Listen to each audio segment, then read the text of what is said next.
Hi there guys, and welcome to this video.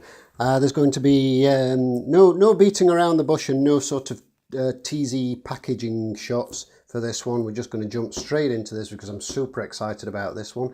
This is a brand new tool motorbike kit from Tamiya. It's the Yamaha YZF-R1M. And it's literally just been released. I have been waiting with eager anticipation and have had this delivered today from the lovely ladies at Veteranis Model Kit. So big thank you to Nikki and Karen and the security cat, of course, who oversees all that goes on at Veteranis. Yes, super duper brand spanking new kit.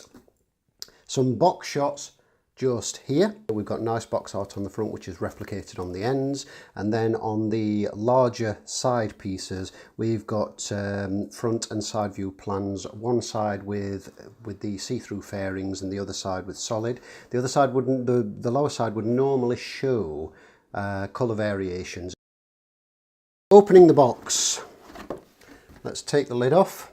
Inside we have an information sheet with a bit of blurb. I'll just very quickly have a look at this. 1998 was a year to remember for motorcycle fans as Japanese giant Yamaha released the first YZF-R1. That particular motorbike was, for those who aren't aware, this one right here, which was kind of revolutionary. It was a hardcore focused race replica 1000cc, whereas big engine bikes at the time tended to be a bit more sports tourer than raw sports. So what do we have here? Developed to provide thrilling speed on winding roads, featured a 1000cc engine fit into a remarkably compact, lightweight package. Its superb mobility handling, offering riders a popular, very different alternative, yada yada yada. In 2015, the latest YZF-R1 model was released, designed with an evolved concept that would make it a more circuit-oriented bike. That's referring, of course, to the big bang or long bang version of the R1 with the cross-plane crankshaft, which was based on the GP technology. Etc. A bit of guff about the YZF-R1 M1 MotoGP with the cross-plane crank. Bit of information about the cross-plane crank and components such as titanium connecting rods, magnesium oil pan side covers, head covers, lighten the power plant, so using materials to make it lighter and what have you. YZF-R1 also gets a class-leading electronics package to help harness it, led by a 6-axis inertial measurement unit, IMU, and essentially that's all to do with the computer that deals with the anti-wheelie, traction control, ABS and all that business. And there's quite a lot of information about that. Front cowl features lines reminiscent of the YZF-R1M MotoGP model. Central air intake is flanked by LED headlights, which are really becoming a thing nowadays. And of course, typically I think they were first seen on the Ducati superbikes, but they're very much becoming a thing now on bikes and on cars as well, for that matter. Slimline position lights above it, large windshield for use on the track for tucking behind. Wheels are a race-ready magnesium design, magnesium being a very strong alloy, of course. For those looking to squeeze out a few more tenths of a second on the track, Yamaha have developed the YZF-R1M variant, which of course is this one, and that uses things like carbon fibre panels and Öhlins suspension and what have you. The 28th iteration of the YZF-R1 showcases updated QSS with new downshift and YRC function, in addition to updated ERS and more progressive LIF and LCS mapping. So there you go, now you know. This impressive motorcycle continues to evolve, set new standards in the market for big engine super sports bikes, capturing the hearts of riders across the world as it goes. That's all, of course, referring to quick shift technology and what have you, which is all very track focused, as a lot of super duper sports bikes are these days. So underneath that, we're just going to put the box aside very briefly while we just have a quick flick through the instructions. Instructions in typical Tamiya format, replication of the box art, safety precautions, tools that you might need, use of spray cans, glues, painting bits on and off the sprue, and then there's a hey everybody, there's a detail up fork set for it, and the detail up sets are beautiful. As you know, they're very, very nice. I won't be using one because, as mentioned in a previous video, I am something of a frugal modeler. I like to do the best I can with the kit out of the box, and as much as I can appreciate things like the detail upsets, it would have to be something particularly special to me to justify getting one. That said, one thing I will say is this is probably going to be the very first kit that I will be buying an extra for, and that particular extra is going to be a carbon fibre decal sheet for the panels, because one isn't included with the decal sheet, I noticed. Anyway, the rest of the instructions are standard Tamiya format, sort of exploded diagrams bit by bit showing which bits glue where, which bits are painted which colour, which bits are glued, which bits are screwed, and obviously showing you where the masks go for painting. The back inside cover shows you decal placement and colour, overall colour scheme, and then the very back page is some information about painting and applying decals. That's the instructions. Nothing new there for anyone who's familiar with them. So we'll pop those down there with the box lid, and in the box we have got 2 vinyl tyres, very nicely detailed with tread pattern. We've got vinyl tubing, screws, tiny screwdriver and polycaps. We've got clear parts bag with lovely thin clear parts, nice and crystal clear. We have got the tank and the front tank cover, much like the M1 GP bike, that makes up the whole tank shape. We've got a bag with decals, shiny bits for the mirrors, and demarcation stickers, which are essentially masks for painting to allow you to paint the areas, which is quite a nice little addition. That's good, we like that. Just pop those to the side. Inside the box, starting from the bottom, the huge grey silver sprue is engine parts and frame parts, exhaust and cooling brake discs and drive chain. We have got the black sprue, or a black sprue, which is part of the fairing, parts of the frame and subframe, airbox, and a couple of bits of pipework, I think, looking at that, top yoke over there. Second black sprue, which is a few bits of engine components, some parts of the seat subframe unit, and seat pad, brake levers. And then finally we've got the white sprue, which is body panels, wheels and the like. What we're going to do now is scoot in close and have a good close-up detailed look at each of the sprues in turn. First thing we're going to look at is what's in the decals bag. Now the decal sheet itself, very nice looking, and the only thing I'm not sure I like the look of are these little rivet details down here, which look like they've got quite a bit of noticeable carrier film around them. But I'm not going to complain about that just yet. We'll see how they look.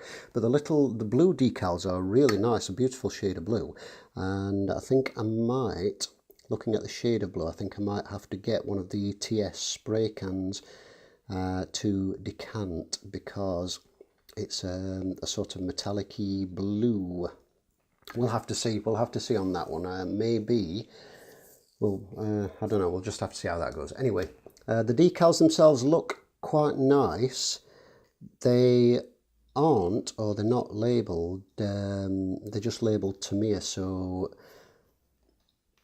we'll have to see how they perform, because some Tamiya decals can be quite thick. But we'll see how they go. We have got demarcation stickers, which are masks for the painted parts on the body panels, and we've got shiny reflective things for the wing mirrors, basically foil stickers.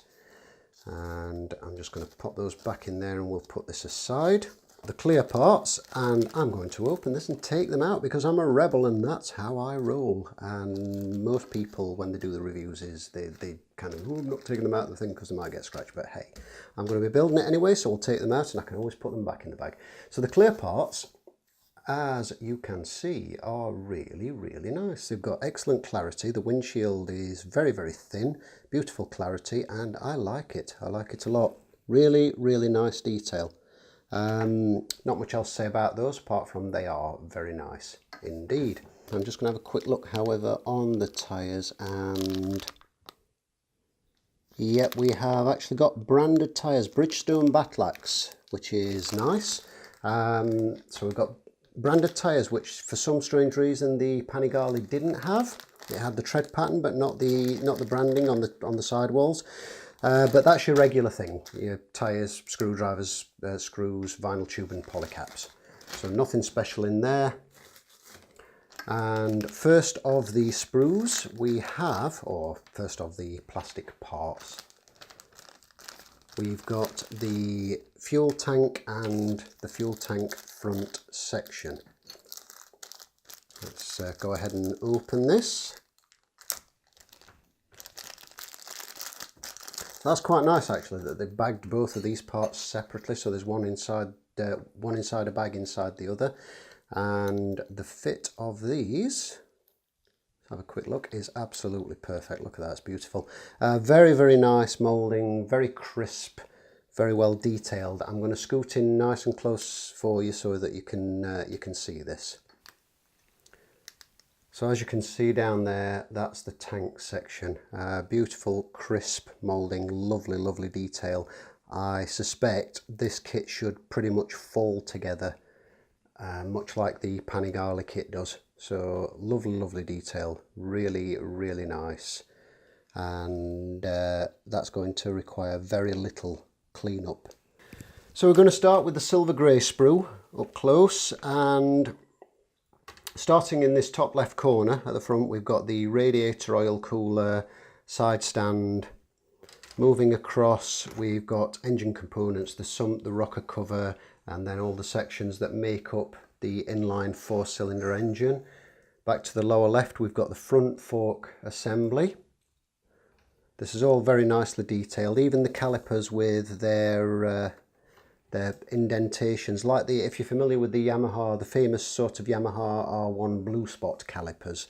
You've got with the big Allen headed sort of sections over the pistons, the opposed pistons, and nicely detailed foot pegs with the knurling detail. We've got the brake discs or rotors for our colonial cousins, which are beautifully detailed and already have the bobbins drilled out, which is actually a really nice touch, because usually you have to drill out the bobbins for the floating discs in addition to the ventilation holes, which adds a little bit more realism, so that's nice to see. And then the rear one down here, we've got the ABS ring on there that's moulded in, which is a nice little touch. Moving over here, we've got the rear swing arm, and then we've got the exhaust collector box, and then the exit pipe and silencer. Over here we have the paddock stand, what looks like the starter motor, and a few more bits and pieces, and then the individual exhaust pipes that come from the cylinder head. Then over here in the bottom right, we have got some plumbing pipe work and bits and pieces for the cooling system. And then up here we've got the linkage and dog bones drive chain. All nicely detailed, all looking very good. Flipping it over, just have a look at the back. There are a few ejector pin marks, but nothing particularly bad, and the ones that are really noticeable are in places where they will be easily covered. Unfortunately, there are some on the back of the radiator, and this always tends to happen with motorbike kits regardless of manufacturer, but I suppose they have to be somewhere. They have to be pushed out of the mould somewhere, and the back of the radiator's the best place, at least, and that will be largely hidden, so that's not bad. The majority of the ejector pin marks are inside components, such as we've got this, the rocker cover and sump and engine bits, and all the noticeable parts of the ejector pins marks are inside there, so they'll be hidden once assembled. Same with the exhaust, the collector box and the swing arm. Again, most of this will be pretty much invisible once assembled. And then it's the same over here with the drive chain and the bits and pieces. So that's this sprue, that's the silver grey sprue. Moving on to the black sprue, which contains the central portion of the air intake, the fairing assembly, and another section of it there and here. And then we've got the frame parts, the left and right frame parts, including the subframe assembly, which is moulded on as part of it. As per the grey silver sprue, beautifully detailed, nice crisp details, no obvious sink marks, and no sort of unpleasant surprises, as it were, or anything that's going to require addressing particularly. We have got some, not quite sure what these are. Just off the top of my head, we've got a couple of cooling fans, which obviously fit behind the radiator. And then over here, we've got part of the chain guard for the chain drive, the airbox assembly here and here, which is going to fit underneath the fuel tank and the cover, and then part of the top yoke and lower yoke assembly down here. Again, flipping it over, we've got nice detail with ejector pin marks only or mainly in places where they are going to be very well hidden, as you can see inside the frame rails and on the inner portion of bits that you're really not going to see once this kit is assembled. The second black sprue, Sprue D, we've got a few engine components, side covers, clutch cover and water pump cover and that kind of thing, which would, this would represent the magnesium sections, I would imagine, just off the top of my head. Some little bits of plumbing, and then some parts down here which are going to make up the rear subframe assembly by the look of them. And this section is obviously the rear indicator lights and the under trace section. We've got some bits down here which look like they're the side panel fillets, and then this, which is obviously the rider's seat pad, and then the rear pad for the tail unit. Up here we've got the wing mirrors, or rear view mirrors, or whatever you want to call them, which have got the cutaways for the indicator lights, which these are the inserts for, I'm guessing, looking at that. And then up at the top we have got what appears to be some sections of the braking system. Just flip that around so we can see that a bit easier. So this looks like looks like it's going to be the rail for the fuel injection system. We've got an ABS ring down here, and I think that's a rear caliper by the look of it. So this looks like it's going to be parts of the rear braking system. Then down here we've got a couple of bits which may be part of the rear suspension. Down this section here, a couple of bits that may be part of the rear suspension assembly, I think. And then up here is what looks like an oil filter, and then the twist grip, the two hand grips with the brake and clutch control. Flipping this over, again, much like the previous sprues, and just having a quick look through there, we've got ejector pin marks underneath, but again in places where they are going to be largely invisible. So again, nicely detailed, looking good, nice and crisp, and not a spot of flash as you would expect from a brand spanking new tool kit, especially from the likes of Tamiya. So that's Sprue D. And our final one is Sprue A, which is the white sprue. And we have got all the body components, the wheels, the filler cap, and all the little fillety bits that make up the fairing assembly. So we've got the rear and front wheels. Let's just focus in on that for you. So we've got the rear and front wheels, and obviously you can see which is which from the thickness of them, the rear wheel being the much thicker one, with moulded in tyre valve detail, which I have to say, very slightly disappointingly, is not quite as nice as many more of the other Tamiya bike kits that I've had. I mean, it's not bad, you know, I'm not going to get upset about it, but as tyre valve details go, that's not quite as nice and convincing as many of the other Tamiya bike kits that I've got and that I've built. So I suppose for people who are going to super detail, they'd be chopped off and they'd be putting in a super detail tyre valve anyway. But it will do for me. It'll be okay for me. I'm not too fussed about that. It's just slightly surprising that it's not quite as detailed as a few of them that I've built. So up here we've got various little panels. This is obviously part of the tailpiece, and then we've got the front fairing panel, which is very, very similar in shape and form to the M1. We've got the rear tailpiece top section, and these are obviously form part of the front cowl, the fillet, the V section at the front where the radiators go, the wheels there obviously. Up there we've got the fuel filler cap and the front mudguard, or fender as our American cousins like to call them, and then the left and right side fairing halves, and then some more little fairing fillet pieces that you can see down here. Again, flipping them over, we've got the same story as before.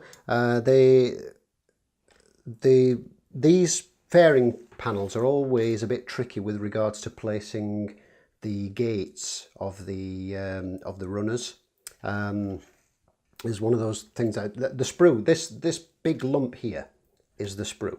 We're kind of going off on a little tangent talking about sprues and what have you. People tend to call the whole thing the sprue, but this big lump here is the sprue. The sprue is the point where the molten plastic is injected in. Everything that comes off them are called runners.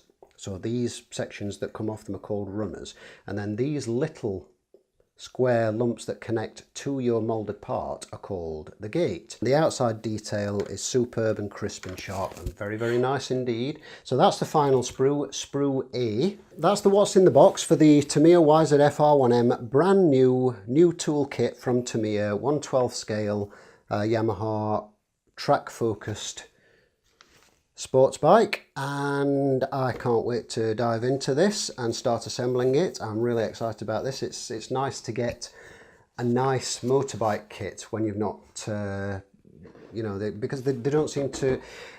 I like civilian motorbikes more than racing motorbikes. Racing motorbikes are nice, but I like civilian motorbikes because I ride civilian motorbikes. I ride motorbikes on the road, and as much as I like watching MotoGP and that kind of thing, I do like road bikes, like I like civilian cars as well. I'm not particularly bothered about building sort of rally cars and race cars and that kind of thing. I'd rather build civilian, road focused cars. I find them more interesting. Obviously, everybody to their own in that respect. But it's nice to see even though this is a track focused machine, it is a track focused machine for a road rider. That's what the idea behind this is. So it's nice to see a new toolkit of something like this. So I'm super excited about this.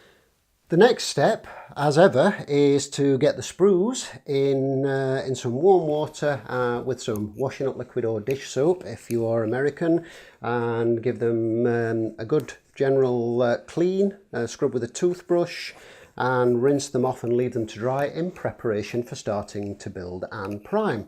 Regarding that particular step, it's something I personally do, and generally speaking, with modern kits, it's really not that necessary. With resin, it is, because resin does use mold release. Plastic kits don't so much these days, but it's something that I do out of habit and have done ever since I had a bad experience with paint sticking to an old Airfix mold way back when. But way back then they did used to use mold release, and obviously enamel paint stuck a bit better anyway back then. But by the by, my way of thinking is washing the sprue going to hurt it? for the sake of taking 10 minutes to just give it a swish about in some soapy water and a little bit of a gentle scrub with a toothbrush, just in case. It's not going to hurt anything, why not go ahead and do it? So that's the next step. I'm going to go ahead and do that, get this ready to start doing sub-assemblies, and then we'll start looking at priming and getting some paint on the bike. Well, that's it for this one. Thank you for watching, and stay tuned for the next update on this. I'm not promising I'm going to be rushing into this at great speed and churning out updates regularly. You know, those of you who know me know I'm not the fastest builder in the world, but I will be doing this, so stay tuned, and we'll see you in the next video, and thanks for watching, guys. Bye for now.